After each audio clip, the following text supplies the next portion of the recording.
Right now we have a preview of today's cover story, and for many it is a last resort, a desperate move to save their life. We're talking about so-called cancer cures. The FDA is now warning companies to stop selling them. 3 of those companies are right here in Oregon. They push all kinds of products, even mushrooms that are supposed to make cancer cells disappear. In just a few minutes, we'll talk with an OHSU specialist about how much damage these fake cures can do. Now to today's cover story. The FDA is cracking down on 23 companies here in the U.S., including 3 in Oregon, that are selling fake cancer cures. These people are pushing all kinds of products, pills, creams, teas, even mushrooms. They claim they will treat all forms of cancer. One company actually tells consumers its product causes cancer cells to commit suicide. Sounds crazy, right? But when people are sick, dying, and desperate, they will try anything. Joining us now to talk more about this is Dr. Philippe Thuillier, professor with the OHSU Cancer Institute. Thanks for being here. Thank you, Angelica. These fake cancer cures have been around for a very long time. How much worse is it now because of the internet? Well, it's everywhere. You know, those products are available. You can buy them in the grocery store. You can buy them on the net. So it's becoming epidemic.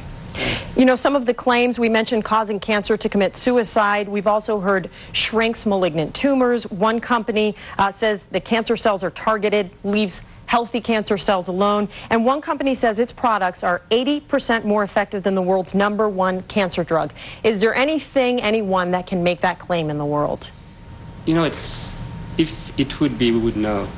We would be on the news right yes, now. It's the biggest story in years. And at the Cancer Institute, I would be out of a job. But you were saying earlier that some of these companies, there is some truth to their products, but it hasn't been proven in humans, right? Talk about that. Absolutely. So some of the claims that you see are coming from observation in scientific papers. So for instance, observation in cell culture or in animal experimentation suggests that those compounds are actually dealing with killing cancer cells.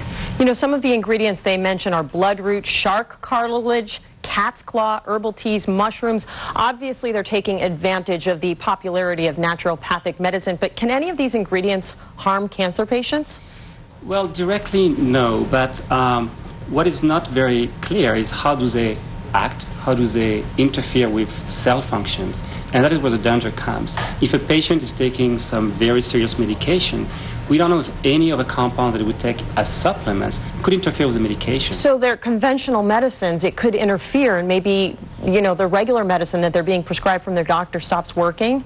It could negate the effect. And you were saying something about grapefruit earlier. It's dangerous. Correct. Well, not dangerous, but grapefruit tends to have this effect of absorbing the effect of medication absorption. Okay, so it makes the medicine not work. Exactly. How do you feel about this as someone who's dedicated his life to trying to find a cure to cancer, when you see these people out there pushing this? I feel sorry for the people who are, you know, falling for those claims and desperately trying to find a way out of the situation. But at the same time, I can understand that, you know, it's very tempting to people will try anything. Yeah, absolutely. Now, at the Cancer Institute at OHSU, we're trying to really address those issues, look for those compounds that could be beneficial. And there's a list of compounds that are coming, you know, through the pipeline that could be interesting. But again, you know, we have to be very careful because until it is tested in human and we have clear evidence that it is working, we can't just jump and leap forward. There are safe alternative cancer treatments out there. So how does a patient know what to do, where to go? Well, you have to start with your primary care. You know, where do you get your information from? And your doctors are going to be the one who are going to be the best source to start with.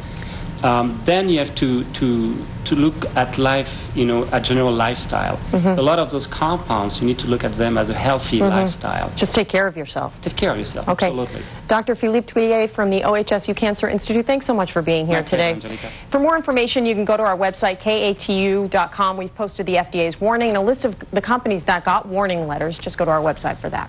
Brian? Angelica, thank you.